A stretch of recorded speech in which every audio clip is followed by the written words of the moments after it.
Meus amados irmãos, a paz do Senhor Jesus, eu quero nessa oportunidade mais uma vez agradecer a Deus pelo privilégio de podermos estar estudando mais uma lição dentro do primeiro módulo de pequenos grupos deste início de ano. Nós já estudamos até agora 2 lições e hoje nós estaremos entrando então na terceira lição desta série de estudos sobre fortalecimento da nossa fé. Nós estudamos na primeira lição sobre o amor a Deus e o amor ao próximo. Estudamos na segunda lição sobre o obreiro aprovado e vimos ali aquelas 10 características em 1 Timóteo capítulo 3 que mostram as qualidades de uma pessoa, de um obreiro aprovado no Senhor. E hoje a sequência do nosso estudo fala justamente da obra deste obreiro, não é? E da perseverança da obra que nós somos chamados para fazer em Cristo. Assim como eu tenho certeza que você foi edificado nas 2 primeiras lições, essa também será com certeza uma lição que vai acrescentar muito na sua fé. O texto que nós temos em base, como texto áureo, como texto base para a nossa meditação, está em 1 Coríntios capítulo 15 e verso 58, que diz: Portanto, meus amados irmãos, sede firmes e constantes, sempre abundantes na obra do Senhor, sabendo que o vosso trabalho não é vão no Senhor. O apóstolo Paulo, depois de ter ensinado a igreja de Corinto, nesse capítulo de número 15, acerca de algumas coisas concernentes à nossa eternidade, ele fala ali com bastante propriedade nesse capítulo de número 15, o que vai acontecer com os crentes, com os servos de Deus, na vinda do Senhor Jesus, para o arrebatamento da igreja. Ele é enfático em dizer que nós seremos transformados e estaremos com o Senhor numa dimensão espiritual semelhante a que os salvos hoje em Cristo estão ali aguardando o dia da ressurreição no paraíso. Paulo fala acerca do céu, ele fala acerca de como nós seremos transformados, como aquilo que é corruptível, esse corpo que agora nós habitamos dentro dele, que é corruptível, que é perecível, como que na vinda do Senhor Jesus, no arrebatamento da igreja, nosso corpo será transformado num abrir e fechar de olhos e estaremos com o Senhor. Então Paulo está apontando os olhos dos crentes para a eternidade, para o céu, para a glória. Mas ele fala, concluindo então esta palavra, o que nós devemos fazer enquanto estamos aqui na terra, enquanto estamos aqui trabalhando na igreja, militando pelo céu, militando pelas coisas da eternidade. Então, depois de dar essa palavra linda, eu aconselho você a ler todo o capítulo 15 de 1 Coríntios, ele faz a seguinte conclusão: portanto, meus amados irmãos, ou seja, concluindo, por causa dessa esperança, ele diz: sedes firmes e constantes, sempre abundantes na obra do Senhor, sabendo que o nosso trabalho não é vão no Senhor. Paulo conclui então acerca da esperança do crente de ir para o céu e estar com o Senhor na eternidade, naquela dimensão, mas ele fala de um trabalho que precisa ser feito, e nós vimos que esse trabalho é feito porque nós amamos a Deus e ao próximo e fomos chamados como obreiros excelentes. E agora ele nos admoesta, Paulo admoesta a igreja e consequentemente a nós, que sejamos constantes na obra de Deus, perseverantes no labor. 2 palavras interessantes que são traduzidas no português por perseverança ou por paciência no grego, são 2 palavras interessantes que aparecem constantemente na tradução em português como perseverança. A primeira delas é proscatério, que é a habilidade de estar constantemente em prontidão para servir alguém. Esta é uma palavra grega traduzida por perseverança.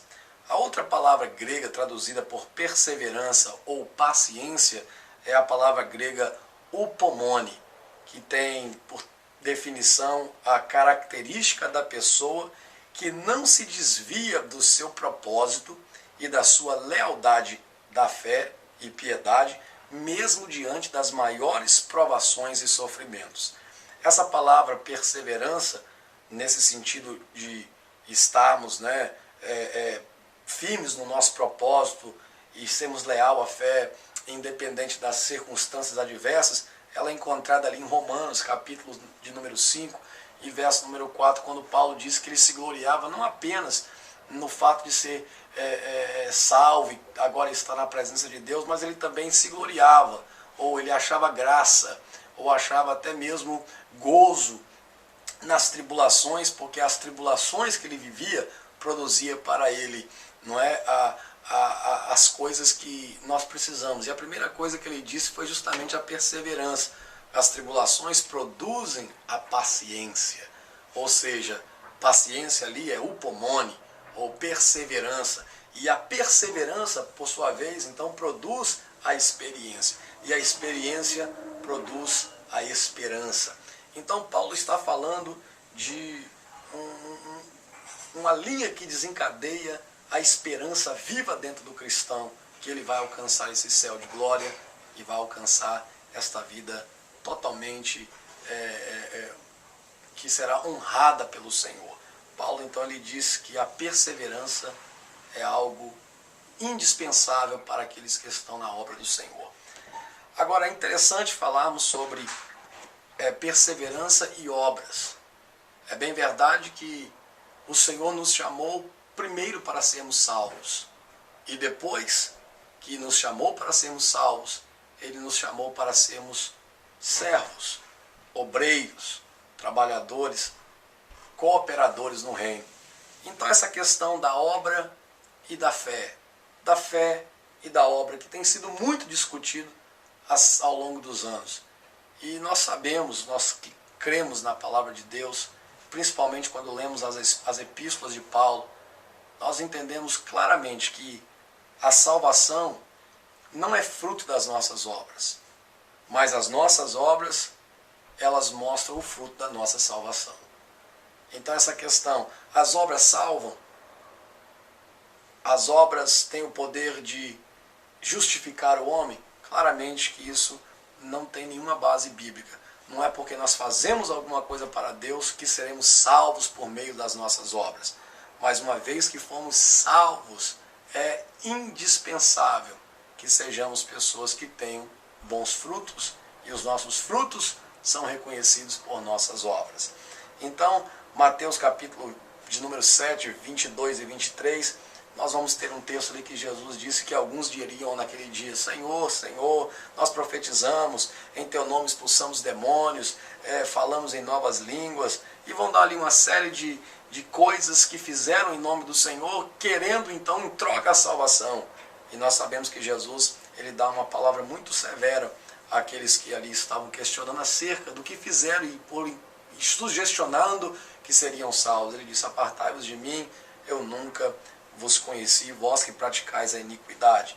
Nós vemos lá em Efésios capítulo 2 e 8, bem claro dizendo que é pela fé que somos salvos.